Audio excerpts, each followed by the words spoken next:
I told everyone I could find the Therians, but I've only sent us to the wrong places. Aizen, is there any way to boost a Malak's powers? I guess it's okay for me to tell you this. The majority of Malakim today have their consciousnesses sealed away to be used as mere tools for the exorcists. But originally, Malakim were beings who received prayers from people, and in return bestowed their blessings upon nature and mankind. So you're saying that when humans pray to a Malak, the Malak receives great strength? Yes. In general, at least. Some Malakim, like me, buck the system and bring about misfortune rather than divine grace. Oh, that's unfortunate. But who would ever pray to me? Maybe you didn't lead us to any Therians, Fee, but it's not like we came back empty-handed.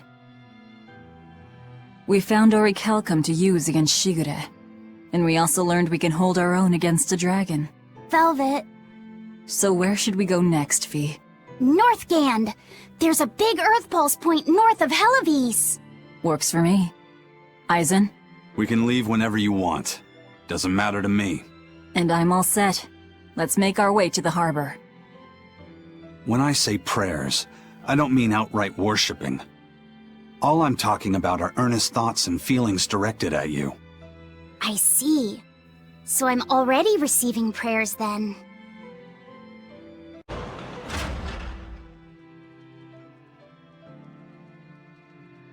Our next target is north of Hellawes, near the Faldi's ruins. In light of everything we know, I'd say it's highly likely we'll find a Therian there. Let's hope! Then we should make our first stop, Port Hellawes. With the, mischief we got into last time, getting into the city might prove difficult. Benwick, how are things in Hellawes right now? That shipping guild that used to handle our mooring is pretty much toast, but for some reason, the Abbey isn't watching the port as much as they once were. Unfamiliar ships have been hauling in relief supplies, so if we pose as one of the transport ships, I think we can slip in. And if we divert some supplies to an unofficial channel, we might be able to secure a new mooring partner. Smuggling in relief supplies for our own disaster. Cheeky bastards, aren't we? It's what'll get us in. That much is true. It's a plan. Roger. I'll get right on it. Hey, Eleanor. Abbey exorcists don't pray to their tethered Malakim, do they? You mean something besides our oaths? An oath is a magical formula that grants you power in exchange for binding you to a rule, right? Yes, though that is simplifying it a bit. When Malakim receive human prayers, they bestow their blessings upon people and nature. Aizen told me that we Malakim grow stronger when humans pray to us. Prayers and blessings? I've never heard of that. I used to think the same way as the other exorcists. Malakim are merely tools that allow us the use of arts. Yeah, that's what I figured. But Innominat is different. The exorcists all worship him. They have faith in his mighty power. And not only that, the people of this nation pray to the Empyrean for salvation, just as Artorias instructs them. Ah, I get it now. See the wheels turning, do you, kiddo? Huh? Artorias founded the Abbey within the existing Church of the Empyreans, so that he could direct the people's thoughts towards Innominat, so that even while they lionize Artorias as their savior, they are made aware of Innominat's presence behind him. Everyone starts believing in Innominat. The prayers of the entire world go to him, becoming his power. After the centuries-long decline of Empyrean worship, he becomes stronger than anyone today could imagine. The pieces do fit. Oaths, prayers, blessings, the demon blight. So much in this world is affected by matters of the heart. They hold magical power, both effective and meddlesome. We are truly going up against the rest of the entire world, aren't we? Don't look so troubled, Eleanor. I'm gonna do my best to get stronger, so believe in me. I am a Malak, after all. Oh, Laphicet, you've become so brave so quickly. Have I? But you're still cute when you get embarrassed. Hey, why's your face so red? Huh? My face isn't red. Hmm? Supplies are loaded. We can make for Hellawes whenever you want. That was fast. If we weren't hard workers, we wouldn't be sailors. Eleanor! Oh, what's wrong, Kamoana? She said she had a dream about her mom. When Mommy saw me, she said I looked scary. That she didn't want a scary little girl like me. Your mother would never say that, sweetheart. But how can you be sure? Well, how do I put it? I know because I know. You're just lying to make me feel better.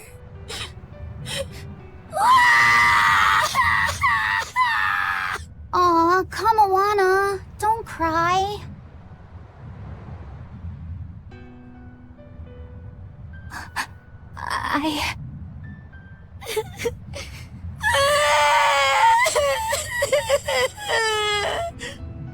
Oh, this is the part I hate about little kids.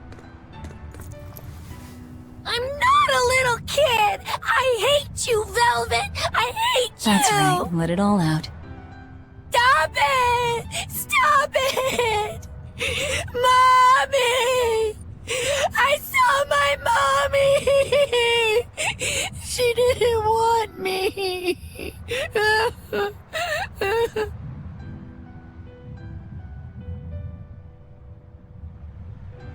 She managed to cry herself to sleep.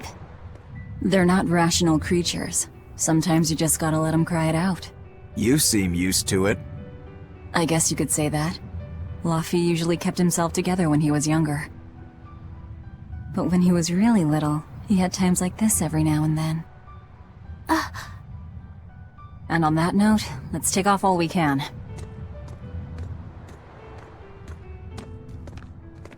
My liege, Dial, I leave Kamoana in your care. I'll do what I can, but kids as sweet and honest as her are harder to deal with than corrupt bureaucrats. An outlaw prince and a talking lizard are no replacement for a mother.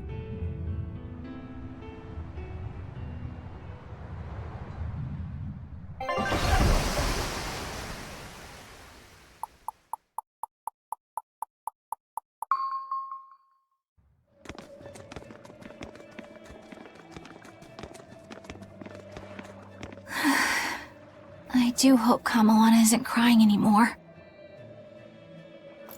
Yeah. Shush! How long is it going to be before you send in another exorcist to replace Lady Teresa? With these demons clamoring at our gates, none of us feel safe anymore.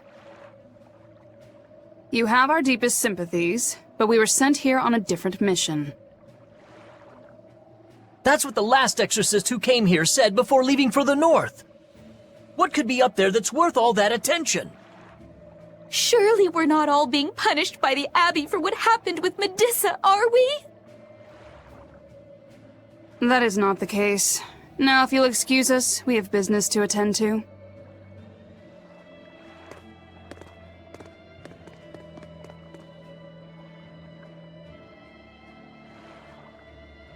So the exorcists are just passing through town and heading straight north. Odd.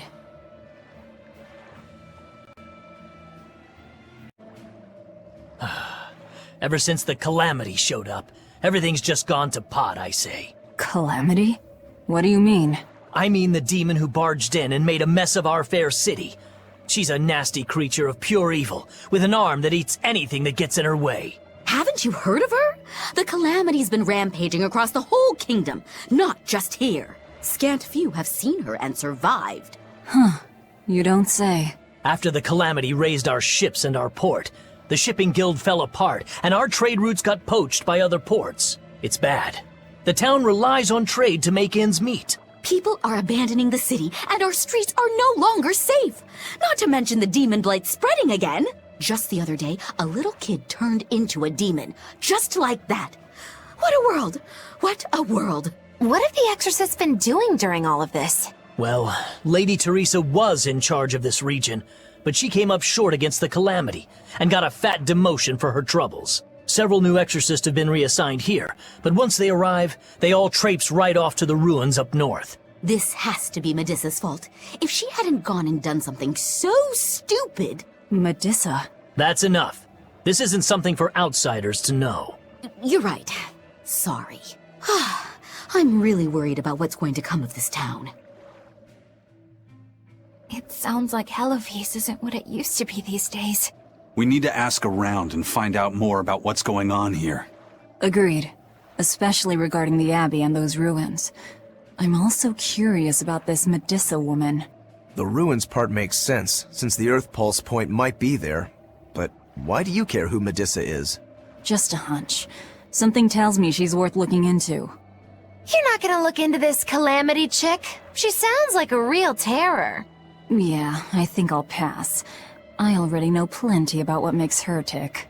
This Calamity is... us, isn't it? Well, we've been waging war with the Abbey everywhere we go, and now we're about to take it to a new level. If we pull the next Therian off of the Earth Pulse point, it'll likely be Kamoana's village all over again. The same devastation? Ooh. I wonder if there's something worse than Calamity that they can call us. This is no laughing matter. People turn into demons in part due to their own malevolence. It's not like they're entirely innocent. But if there's someone out there who's being forced to act as Inominat's mouth, like Kamoana was, isn't saving them the right thing to do? I cannot argue with that, but... You don't have to worry. I'm the one who will devour the barrier. And I'm the one who will do what needs to be done. Are you all right, Madam Eleanor? Don't let those people get you down. I'm fine. Thank you for your concern. But could you not do that thing where you blow air on me to dry my tears? All right, I'll just pat your head then. That won't be necessary either. But really, things are in a terrible state. The town burned, the guild ruined, the Abbey all but gone. It won't be a functioning port for some time. You can't fault them for being upset. They had it real good here until we came along. Those Hellawesians were like spoiled children. How so? Hellawes was once a tiny fishing village. The bountiful northern seas provided plenty enough fish to sustain their trade. But Flamestone gave them an easy way to get rich. And once they got a taste, they abandoned their old craft. And now they're paying the price. But I've heard that the cooling temperature has covered half the northern sea in ice drift, making fishing much more difficult. But the drifting ice carries tiny organisms, enriching the waters where it melts. The fish should be more plentiful than ever. I suppose you may have a point. We're ones to talk after what we did, but taking the easy path, then complaining as soon as it gets hard, that seems... Spoiled, yes. You said it, Laphicet. I think my appetite's getting a little overindulgent, too. That's not a bad thing. Just means you're healthy. Giant squid come to these waters in this season. Should I ask Benwick to fish some up? Yeah, and some normal octopuses, too. First it was the sailors, and then even a small girl caught the demon blight. I was sure it was going to start spreading through this town as well, but then, after that incident, it just went poof and disappeared. I guess I was expecting a little more after hearing how contagious it was. I wonder what really causes it. Who knows? I heard of this one village in Eastgand where everyone caught it at once. It wiped out the entire town. I hope the Abbey develops a cure quickly. I can't wait for the day where we can live without fear. Hey, do you mind if I ask you a few questions? Sorry, I'm busy. Try someone else. Excuse me. My name is Eleanor, and I'm an exorcist on patrol with the Abbey. I was wondering if I could solicit your honest opinion about how this town is being run. Oh, I didn't realize there was an exorcist with you. Yes, please tell the Abbey we want Lady Teresa back. Her governance was strict, it's true, but at least we could live in safety. Now, all the exorcists run off to the Faldi's ruins and leave us here in the lurch. They value some dusty, faraway ruins over the lives of the good, hardworking citizens here. It's just wrong. We've always been cooperative with the Abbey's demands, and now this is what we get in return. I see. The Abbey appreciates your, candor. I'll pass your comments on to my superiors. Poor Poor Medissa. Are you a friend of hers? Yeah, she used to live just down the road from me. Medissa raised her daughter Diana all on her own. And then they up and murdered the girl. Murdered? By whom? The exorcists. Once Diana caught the demon blight, the damned abbey exterminated her like a rat. How cruel. I felt just terrible, but I suppose there wasn't much else to be done with her. But Medissa, she hated the abbey for what they'd done, so she barricaded herself inside the sanctuary. She just kept on screaming, all like, demons have feelings too. What happened after that? I wouldn't have been surprised to see her executed, but luckily, she was spared that much. An exorcist stopped the guard who was about to cut her down, said, "Don't kill her, she's receptive." Receptive, huh? I think that's their way of referring to her deep faith. Before all this, she was a real devout lady. That was certainly kind of them. Medissa really cherished her daughter. Can't much blame her for blowing up like that. But the Abbey, they don't care so much about feelings. Reason is all that matters to them. They don't take kindly to people disrupting their order. If you go north from Hellawes, you'll come upon the Faldi's ruins, which are Abbey property. Mainly, it's used as a checkpoint for hauling ore that's extracted out of Mount Killerhouse. But between you and me, I hear the Abbey also uses it as a prison camp. A prison camp? Are they capturing demons? Heavens no! The demons they kill on sight. No, these prisoners are human criminals. Not long ago, this woman killed someone and locked herself up in the sanctuary. I hear she got hauled off to the camp. Why do you think the Abbey would use the ruins for a prison camp? Who knows? Maybe they need a place to deal out their harshest punishments. The Abbey's not known to be forgiving, after all. But these are just nasty rumors I heard. Of course, I don't believe a word of it. I can't believe the demon blight has spread into the city now. Scary times. Well, the one who caught it was a little girl, so they were able to deal with her before anything bad happened. But the problem was that the demon girl's mother tried to hide her. That's only human nature. These are dangerous times. We dare not let our emotions control us. One person's selfishness could endanger the entire community. Oh, right. Thankfully, an upstanding citizen noticed something suspicious and reported the child to the Abbey, but the mother went mad and killed him in retribution. And what makes it all the more lurid is, I heard the man she killed was a fellow she was actually thinking about marrying. The daughter had been dead set against her mother remarrying. You can taste the irony. That's horrible. She had it coming. If there's anything worse than demons, it's people who can't control themselves. So, Diana was a girl-turned-demon who was killed by an exorcist. And her mother Medissa hated the Abbey for it. And the Abbey is using the Faldi's ruins up north as a prison camp. It's a lot like what happened to Kamawana, isn't it? It's natural for a mother to love her own child. To make that a crime. What I'm curious about is the use of the word receptive to describe Medissa. So long as there is one receptive to divine power, Therians shall be forever reborn.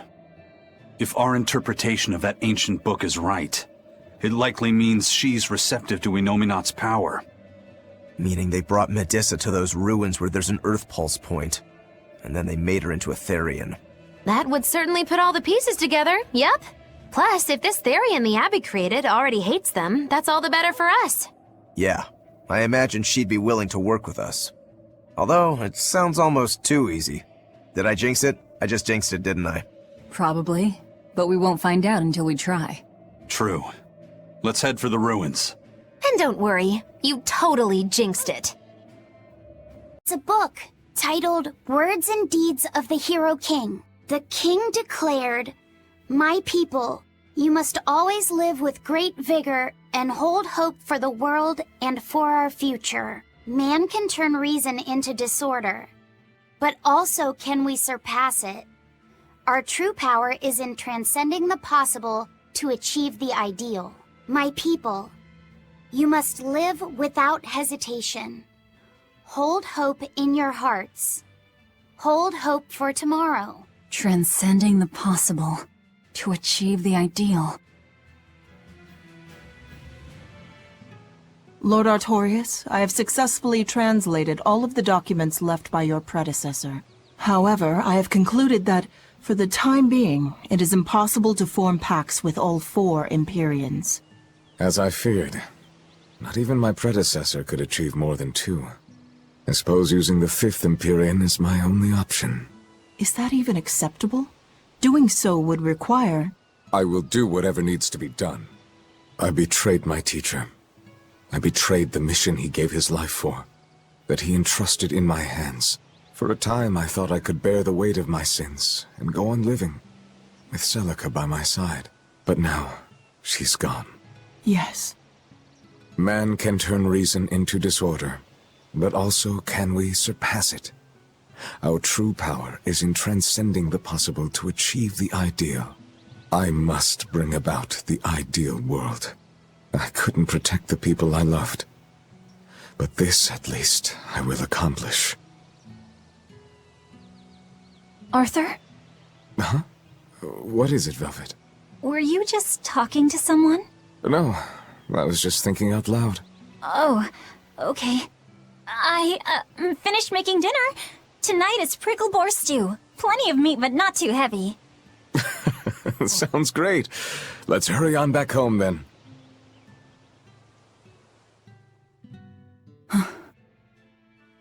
I don't know exactly what all that means, but it kinda sounds nice. I suppose. Actually, it doesn't make much sense to me either. It's too dense for me. Hellawes is... different now, isn't it? Maybe, but you've changed too. True. When I first met all of you, I never could have imagined I would go on such a journey. I could barely even think then. But then Velvet let me keep this compass. And Aizen and Rokurou taught me to be myself. They certainly did. And look at Dial. He's a regular part of the Von Altia's crew now. Even Restless Bienfu and Grimoire are now part of our merry band. Yep! Hey, aren't you forgetting someone? Oh, and the prince and his hawk, and Kurogane and Kamawana are with us. Listen, I've got more part in this tale than any of them. Hush. Whatever I'd say, you'd say it doesn't matter to you. At last you begin to understand me. Magic Kazam!